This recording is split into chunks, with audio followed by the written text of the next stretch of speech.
gaskiya kuma bai san shariya, mai so ya san bayanai na so ya bashi gudunmawa.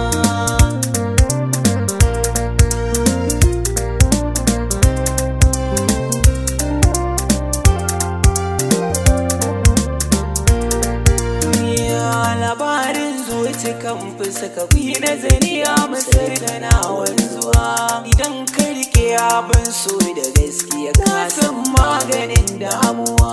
Hasashe na idan ka yi gamo da abin so ka gaba samuwa. Sai dai haƙuri da juna ya zama zaɓin sai ta mai tsintuwa.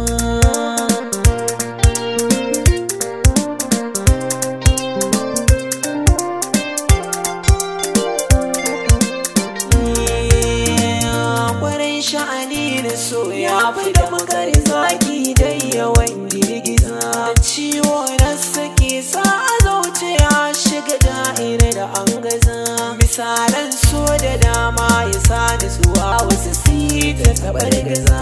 Ciki da jini biyu uzuri hadiman so sun shiga dimuwa.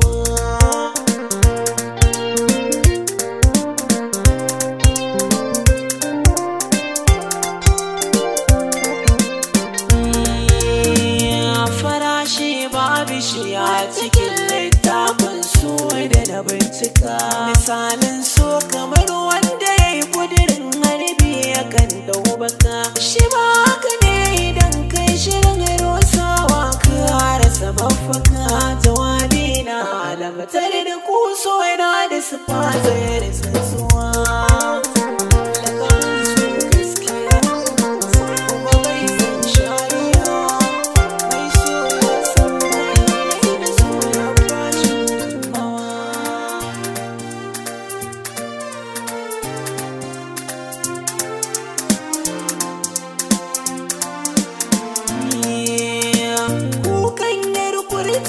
Jawabi yake mai hikima yake warwara, sadaukarwa ake bida ka faji taken so da ba makara. Idan yayi maka wani kamun sai ka je ka shiga kankara. Mutuntawa yake yi na zaune ya tashi da kafa yayi tsayuwa.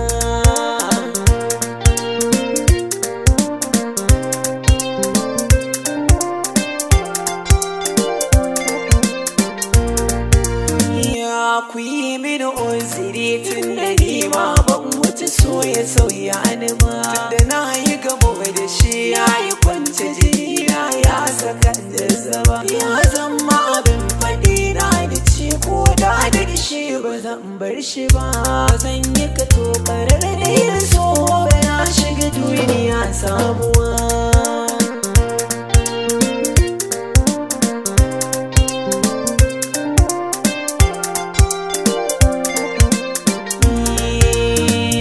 Hadisai sun gabata cewa kome kan so yana adabe da kai. So ni haka ne ya dosar da ni ka tsari yanan halin tusa kai. Yantawa da rai take min ni kauna ba ta halin sasa kai. Da ita nake du'a in murayi da juna har ishe mata.